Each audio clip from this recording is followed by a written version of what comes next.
राधे राधे। अहोई अष्टमी व्रत कब है और इसका महत्व क्या है, इसका समय क्या है, शुभ मुहूर्त क्या है, और वो 13 अक्टूबर को है कि 14 अक्टूबर को है। तो ये तो माताओं को बहुत सता रहा है। आज इसी बारे में बात करेंगे।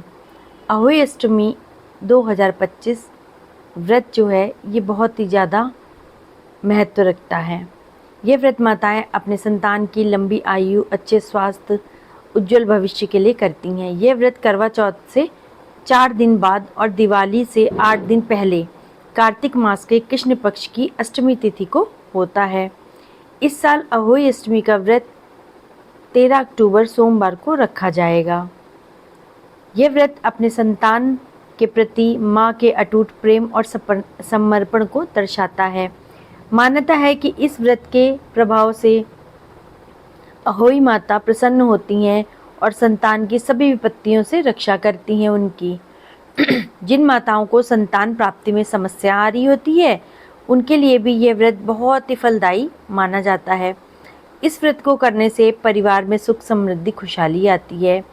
अहोई माता का आशीर्वाद प्राप्त करने के लिए इस दिन माताएं निर्जला व्रत रखती हैं। शाम को तारों को अर्घ दे करके व्रत का पालन करती हैं। पूजन के दौरान अहोई माता से संतान के दीर्घायु और सुखी जीवन की कामना करती हैं। अहोई अष्टमी पे मथुरा के राधा कुंड में स्नान करने का भी विशेष महत्व है, खासकर उन दंपतियों के लिए जो संतान की कामना रखते हैं। माना जाता है कि इस दिन राधा कुंड में स्नान करने से संतान सुख का आशीर्वाद प्राप्त होता है। माता की कथा आगे है, पूजा विधि और शुभ मुहूर्त आगे आपको मैं बता रही हूँ, जो कि इस प्रकार है। अहोई अष्टमी व्रत की तिथि। तो इस साल अहोई अष्टमी कार्तिक माह के कृष्ण पक्ष की अष्टमी तिथि को पड़ रही है। इस तिथि की शुरुआत 13 अक्टूबर 2025 को देर रात्रि 12:24 से होगी और इसका समापन 14 अक्टूबर को सुबह 11:09 पे होगा। इस हिसाब से इस साल अहोई अष्टमी का व्रत 13 अक्टूबर को रखा जाएगा। पंचांग के अनुसार इस साल अहोई अष्टमी की पूजा का शुभ मुहूर्त शाम को 5:53 से 7:08 तक रहेगा। इस दिन तारों को अर्घ दे करके पूजा को संपन्न किया जाता है और अर्घ देने का जो समय है वो है शाम को 6:17 तक है। वहीं चंद्रमा उदय होने का समय रात्रि 11:20 पर निर्धारित है।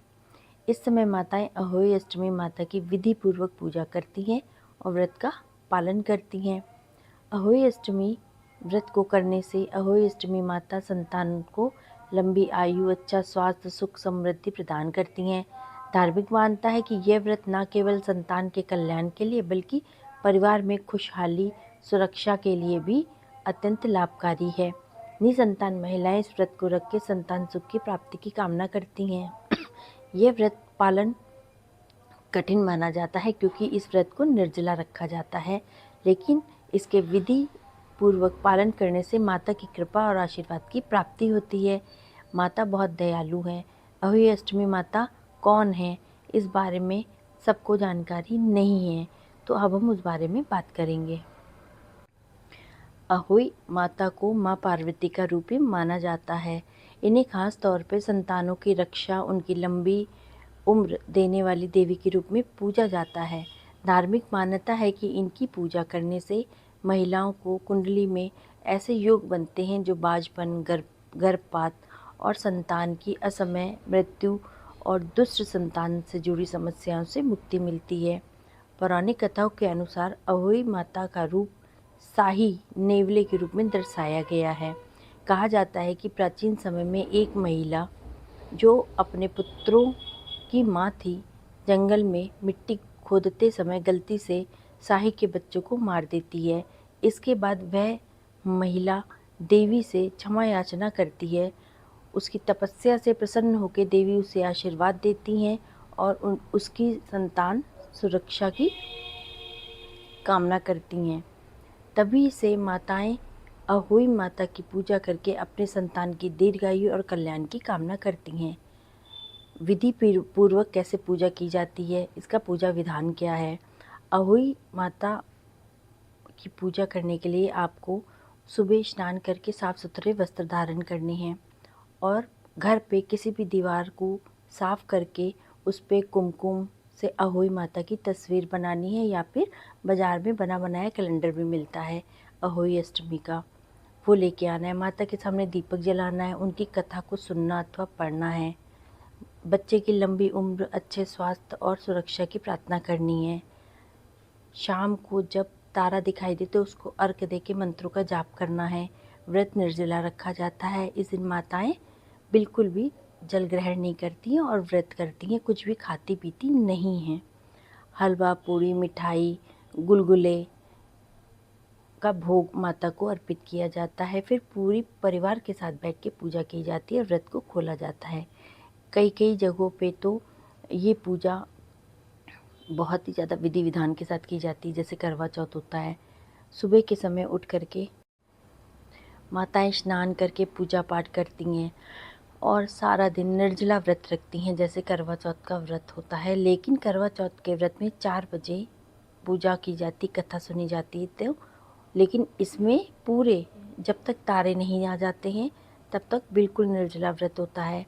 जैसे ही तारे के दर्शन होते हैं, जिसको ध्रुव तारा कहते हैं, उसको देख के अर्घ दिया जाता है और अपने बेटे को या अपनी बेटी को, जो भी आपकी संतान है, उसको जो भी आप उनके बारे में मांगती हैं, लंबी आयु, स्वास्थ्य, वो मांगा जाता है। और जो पुत्र होते हैं उनके गले में चांदी की हसली पहनाई जाती है और उसमें हर साल चांदी के दाने डाले जाते हैं। और बच्चे को अपने पहनाने के बाद उसको पूजा की जाती है, व्रत कथा सुनी जाती है। और फिर जो गुलगुले और मिठाई सब बनती है, वो प्रसाद में भोग लगाने के बाद अपने बच्चों को वो थाली जो है आप देती हैं खाने के लिए, और अपनी घर की खुशहाली, बच्चों की खुशहाली की कामना की जाती है। और माँ फिर व्रत को तोड़ती है जब वो पूजा कर लेती है। निर्जला व्रत रखने के बाद तारे जो दिखाई देते हैं उनका समय हमेशा 6:30 से 7 के बीच में ही होता है।